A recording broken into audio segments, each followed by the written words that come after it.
காதல்.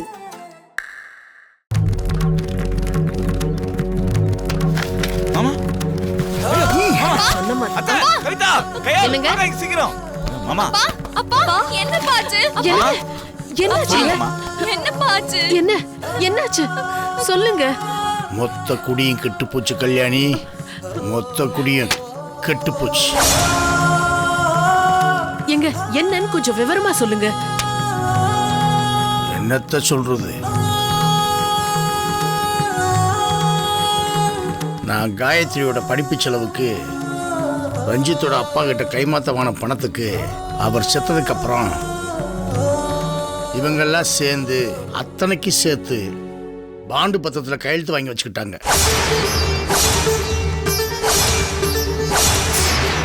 நம்ம வீட்டு கல்யாணம் நின்று போனதுனால மொத்த பணத்தையும் சேர்த்து அசல் வட்டியுமா 50 லட்சம் ரூபாயை இன்னும் ஒரு வாரத்துக்குள்ள செட்டில் பண்ணணுமா, இல்லைன்னா கோர்ட்டில் கேஸ் போட்டுருவாங்களாம். அதுக்கு தான் வக்கீலை விட்டு நோட்டீஸ் அனுப்பியிருக்காங்க. எங்க எல்லாத்தையும் நான் பாத்துக்கிறேன்னு சொல்லி நீங்க ஒன்னும் கவலைப்படாதீங்கன்னு சூர்யா மாப்பிள்ள தான் சொல்லிட்டு போனாரே. அப்போ இத பத்தி அவருக்கு தெரியாதா? எந்த மூஞ்ச வச்சுக்கிட்டு அவரை இன்னும் மாப்பிள்ள சொல்லிக்கிருக்க? அதே மொத்தத்தையும் நாசம் பண்ணிட்டு அவ சந்தோஷம் தான் முக்கியம்னு உன் பொண்ணு ஓடி போயிட்டாளே.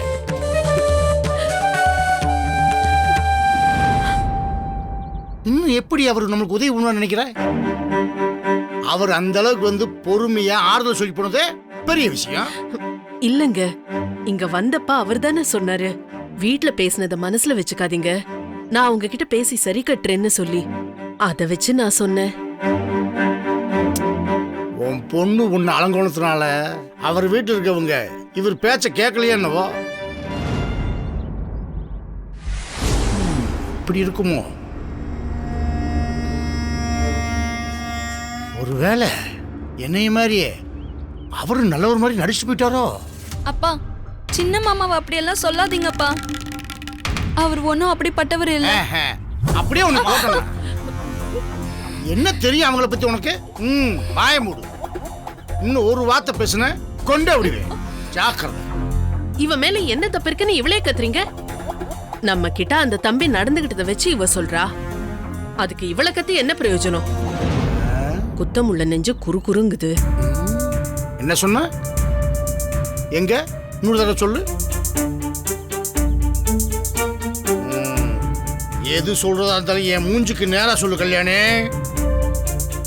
நான் என்ன ஏன் சந்தோஷத்துக்கு அந்த கடனை வாங்கினேன்? நீ பத்த அந்த ஓடுகளை நல்லா படிக்க வைக்கணும். கை நீட்டி அந்த குடும்பத்துக்கிட்ட பணத்தை வாங்கினேன். மாமா இப்படி ஆளால கோவப்பட்டு இருந்தா நம்ம வீட்டு நிம்மதிதான் இன்னும் கெட்டு போகும். முதல்ல அந்த நோட்டீஸ் என்கிட்ட கொடுங்க. நான் போய் சூர்யா கிட்ட இந்த விஷயமெல்லாம் தெரியுமான்னு கேட்டுக்கிட்டு அப்படியே நான் அந்த ரஞ்சித்தையும் பார்த்துட்டு வரேன். அதுக்கப்புறம் என்ன பண்ணலான்னு கொஞ்சம் யோசிப்போம். மாமா அந்த கொடுங்க.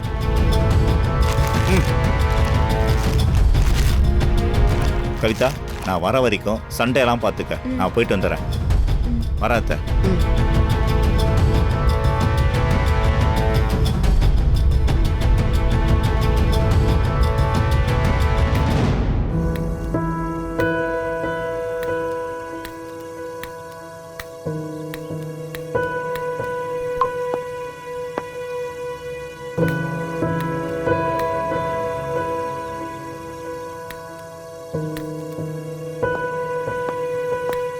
அண்ணா வாங்கண்ணா.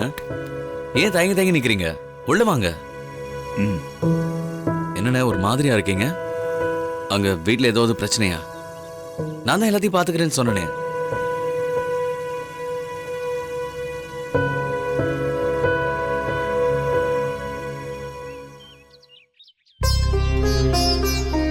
உங்க வீட்டுல இருந்து மாமாவுக்கு வக்கீல் மூலியமா நோட்டீஸ் அனுப்பிச்சிருக்காங்க.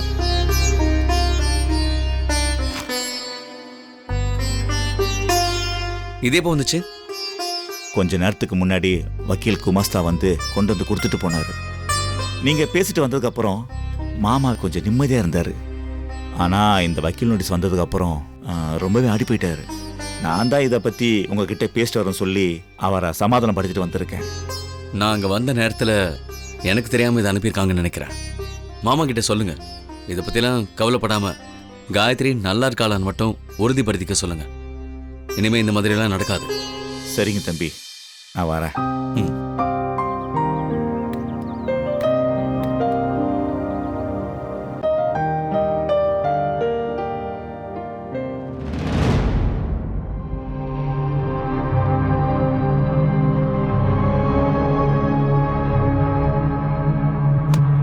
தனோ,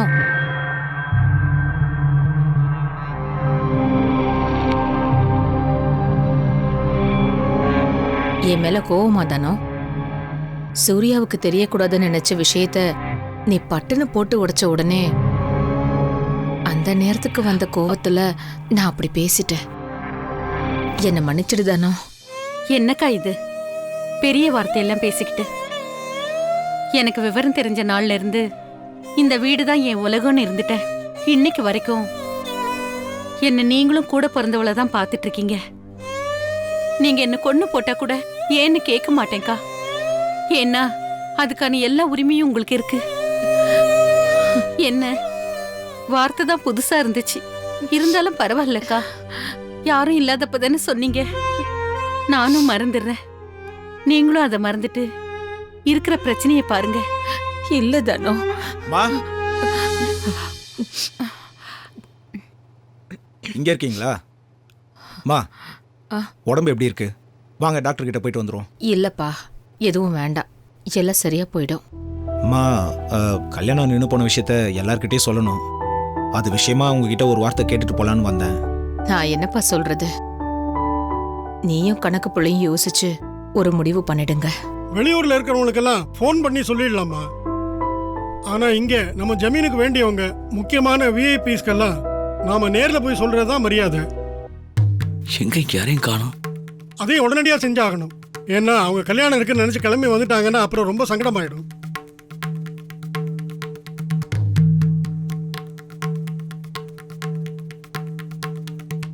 இவர் சொல்றதையும் யோசிச்சு பாரு ரஞ்சித். இல்ல அதை விட வேற நல்ல வழி இருக்கான்னு பார்த்து உடனே அதுக்கு ஏற்பாடு பண்ண. நான் அவ்வளவு தூரம் சொல்லியும் ஏன் இப்படி பண்ணீங்க?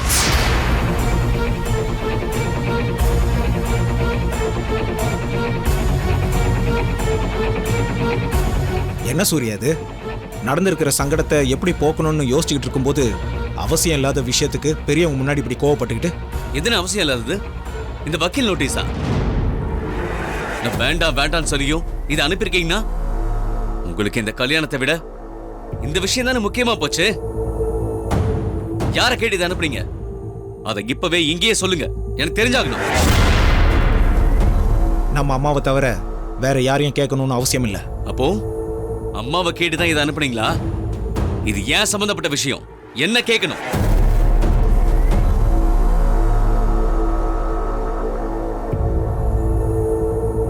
உன்னை எதுக்கு கேட்கணும்? அந்த உத்தம நம்ம குடும்பத்துக்கு ஏற்படுத்தின அவமானத்துக்கு பதிலாக தான் இதை அமைச்சிருக்கேன். திரும்ப திரும்ப ஒரே பல்லவியை பாடாதீங்கண்ணா. நமக்கு எப்படி இது அவமானமோ அதே அளவுக்கு அவங்களுக்கும் இது அவமானம் தான். அந்த காயத்ரி பொண்ணு பண்ணதுக்கு அவங்க என்ன பண்ணுவாங்க? உனக்கு நடக்க இருந்த கல்யாணம் நின்னு போச்சுங்கிற வருத்தம் இல்ல, நாளைக்கு வரப்போறவங்களுக்கு என்ன பதில் சொல்ல போறோங்கிற கவலை இல்ல, நம்ம குடும்பம் மானம் மரியாதை எல்லாம் போச்சுங்கிற அக்கறையும் இல்ல. இப்ப போய் அந்த ஓடுகாலி குடும்பத்துக்கு சப்போர்ட் பண்ணி பேசிட்டு இருக்க. இது உனக்கே வெக்கமா இல்லையா? இதுல நான் வைக்கப்பட என்ன இருக்கு? இது எதுக்குமே நான் காரணம் இல்ல.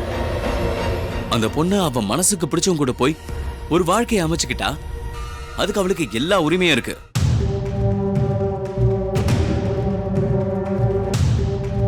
அதுக்கு அவங்க எப்படி பொறுப்பேற்றுக்க முடியும்?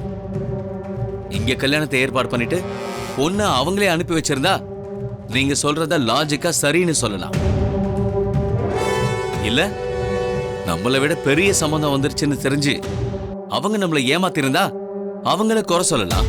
ஏன் நீங்க சொல்ற மாதிரி பழி கூட வாங்கலாம். ஆனா அந்த பொண்ணு அவ கூட படிச்ச ஒரு பையனை கூட்டிக்கிட்டு வசதியை பத்தி கூட கவலைப்படாம ஒரு வாழ்க்கையை அமைச்சுக்கிட்டா அதுக்கு அவங்கள எப்படி குறை சொல்ல முடியும்? இத பாரு சூர்யா, பிள்ளைங்களை ஒழுங்கா வளர்க்கறது பெத்தவங்களோட கடமை. அப்படி வளர்க்காம விட்டா அந்த பிள்ளைங்க பண்ற தப்புக்கு பெத்தவங்க தான் பொறுப்பு. ஓ அப்படியா? அப்படின்னா இந்த ஜமீன் வீட்டு 3வது வாரிசு. அதான் நம்ம தம்பி வினோத் பண்ண விஷயங்களுக்காக நம்மள பெத்தவங்களை குறை சொல்ல முடியுமா?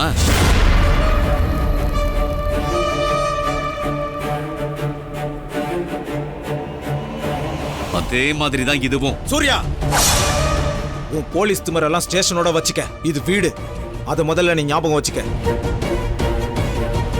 நீ இப்ப என்ன சொல்ல வர?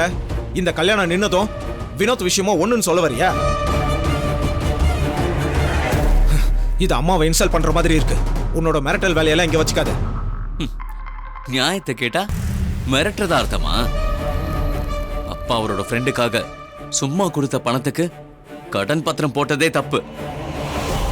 அதுல ஏன் கல்யாணம் நின்னதை சம்பந்தப்படுத்தி என்ன கேட்காமலேயே ஏன் நோட்டீஸ் அனுப்புனீங்கன்னு கேட்டா நான் உங்களை மிரட்டுறேன்னு சொல்றீங்களா? சரி, இது வரைக்கும் நீங்க செஞ்சதை நான் பார்த்தேன். இனிமே நான் பண்றத நீங்க பார்க்க தானே போறீங்க. இத பார், இந்த மிரட்டலுக்கெல்லாம் நாங்க பயப்பட மாட்டோம். நீ என்ன பண்றியோ பண்ணு, நானும் பாக்குறேன்.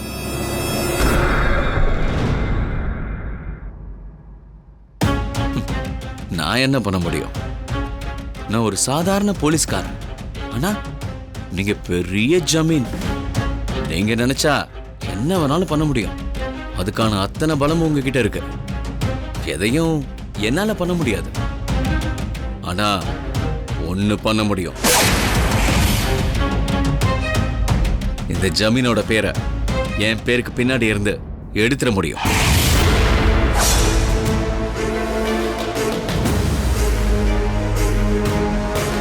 இப்ப மட்டும் இல்ல, இனி என் வாழ்நாள் முழுக்க. சூர்யா, என்ன பேசுற? அத பத்தி பேசுற நேரமா இது? இதை விட்டா பேச வேற நல்ல நேரம் இல்லம்மா. நீங்க உங்க பரம்பரை அந்தஸ்தை காப்பாத்த எந்த எல்லைக்கு வேணாலும் போவீங்க. நான் ஒரு சாதாரண ஆள். என்னால என்ன பண்ண முடியும்?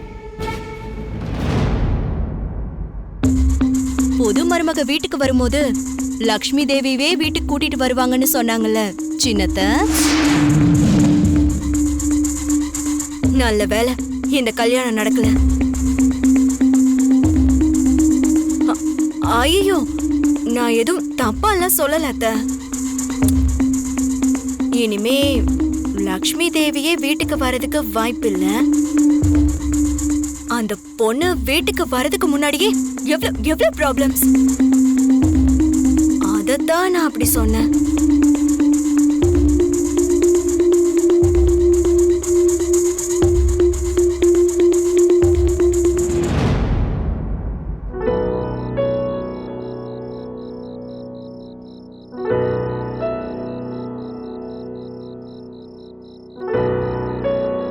இந்த ராஜேஸ்வரி எதை மனசுல வச்சுக்கிட்டு இப்படி பேசுறான்னு தெரியலையே.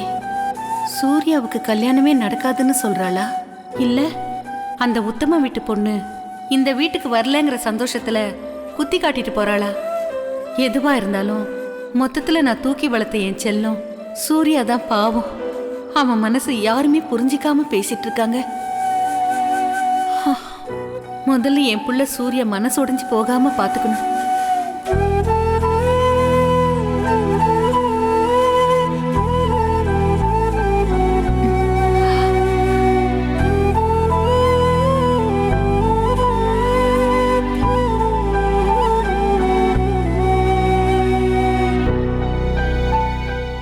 இந்த குளிர்ல என் புள்ளை என் தனியா உட்கார்ந்துட்டு இருக்கான்.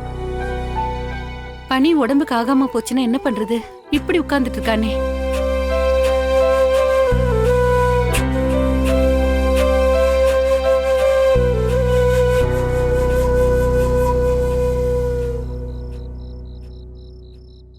தனியா உட்கார்ந்துகிட்டு என்னையா பண்ற?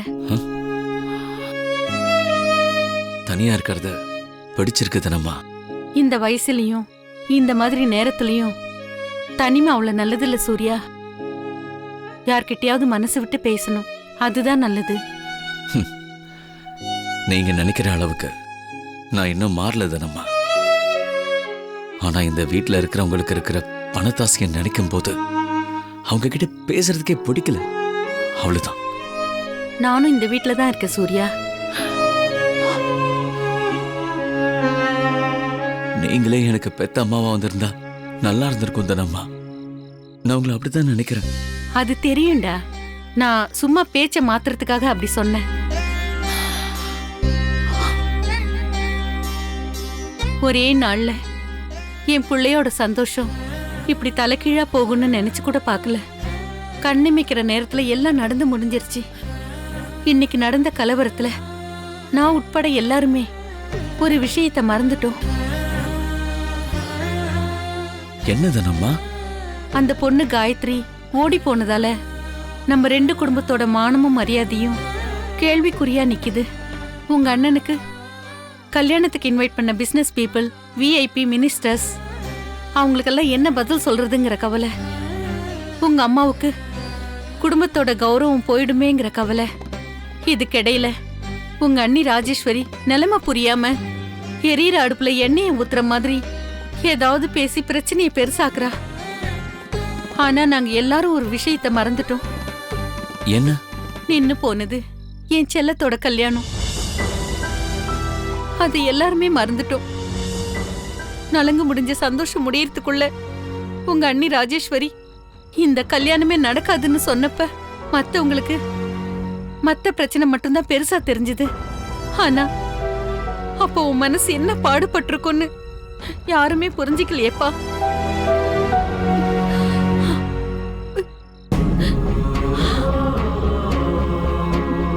இப்ப வரைக்கும் கூட யாருமே அதை நினைச்சு பார்க்கலையேன்னு நினைக்கும் போதுதான் இன்னும் மனசுக்கு கஷ்டமா இருக்கியா? உன் மனசுல இருக்கிற துக்கத்தை கூட சொல்லாம இன்னும் மத்தவங்க பிரச்சனையை மட்டும்தான் என் செல்லம் பேசிட்டு இருக்கான்.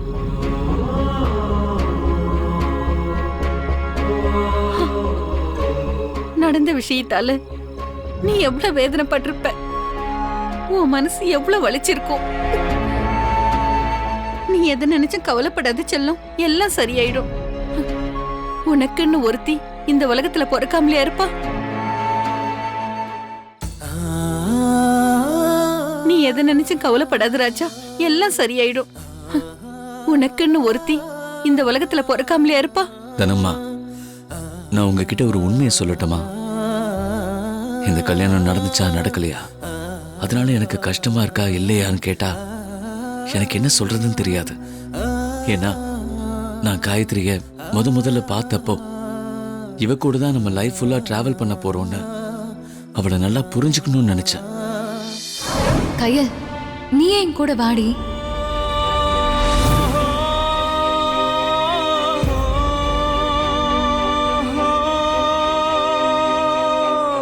ஆனா காயத்ரியும் சரி நானும் சரி ஒருத்தருக்கு ஒருத்தர் தெரிஞ்சுக்கவும் இல்லை புரிஞ்சுக்கவும் இல்லை. நான் ஒவ்வொரு டைம் அவளை மீட் பண்றப்ப அவளோட நடவடிக்கைகள்லையும் பேச்சிலையும் ஒண்ணு மட்டும் தான் புரிஞ்சுது, அவளுக்கு என்ன பிடிக்கலன்னு.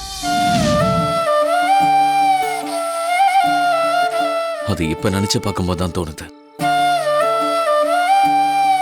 இன்னைக்கு என்னால கோயிலுக்கு வர முடியாது. நீங்க கையில வேணா கூட்டிட்டு போயிட்டு வந்துருங்களேன். எப்ப மீட் பண்ணலான்னு பிளான் பண்ணாலும் ஏதாவது ஒரு எக்ஸ்கியூஸ் சொல்லி என்ன அவாய்ட் பண்ணதான் பார்த்திருக்கா. என்ன சொல்ற சூர்யா? ஆமா தனம்மா, அப்படிதான் நிறைய டைம் நடந்திருக்கு. ஒவ்வொரு டைமும் அவ தங்கச்சி கையில கூட கூட்டிட்டு வருவா, இல்லனா அவ வர வேண்டிய இடத்துக்கு என் கூட கையில அனுப்புவா. இப்படிதான் பல தடவை நடந்திருக்கு. ஆமா தனம்மா, நான் காயத்ரி கிட்ட என்னென்ன விஷயங்கள் எல்லாம் ஷேர் பண்ணணும்னு நினைச்சேனோ அது எல்லாத்தையும் கயல் கிட்ட தான் ஷேர் பண்ணிருக்கேன்.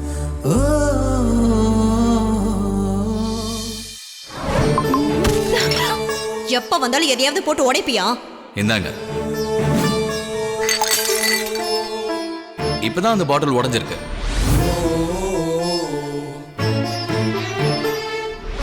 குழந்தை சுபகாரியம்மா, நீயும் சேர்ந்து கொடு.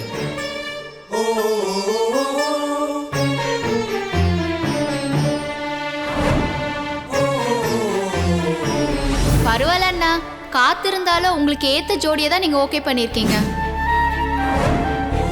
அது மட்டும் இல்ல, ஒரு நாள் நேர்ல காயத்ரி கட்டிக்கிட்ட அந்த பையன் கூட கையல் பேசிட்டு இருந்ததை நான் பார்த்தேன். இவரு கிராமத்தை சுத்தி பார்க்க வந்திருக்காரு.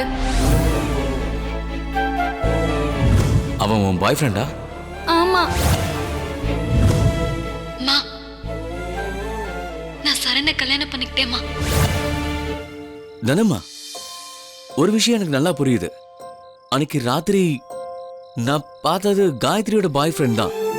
ஆனா நிலைமையை சமாளிக்க தான் கயல் அவளோட பாய் ஃப்ரெண்டுன்னு என்கிட்ட சொல்லியிருக்கா.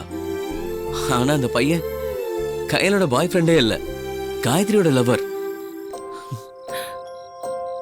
சரி, அவன் கையலோட பாய் ஃப்ரெண்ட் இல்லங்கிறதுக்கு நீ ஏன் இவ்ளோ சந்தோஷப்படுற? என்ன சொன்னீங்க? இல்ல, அந்த பையன் கயலோட லவர் இல்லங்கிறதுக்கு நீ ஏன் இவ்ளோ சந்தோஷப்படுறேன்னு கேட்டேன். அதுக்காக நான் ஏன் தானே சந்தோஷப்பட போறேன்? அதெல்லாம் ஒண்ணும் இல்ல. டேய் நில்லு. நான் உன்னை வளர்த்தவ சூர்யா. என்னை விட உன் நடவடிக்கைய யாரால புரிஞ்சுக்க முடியும்? உன் கண்ணுல சந்தோஷத்தை நான் பார்த்தேன் சூர்யா. உனக்கு காதல் வந்துருச்சு.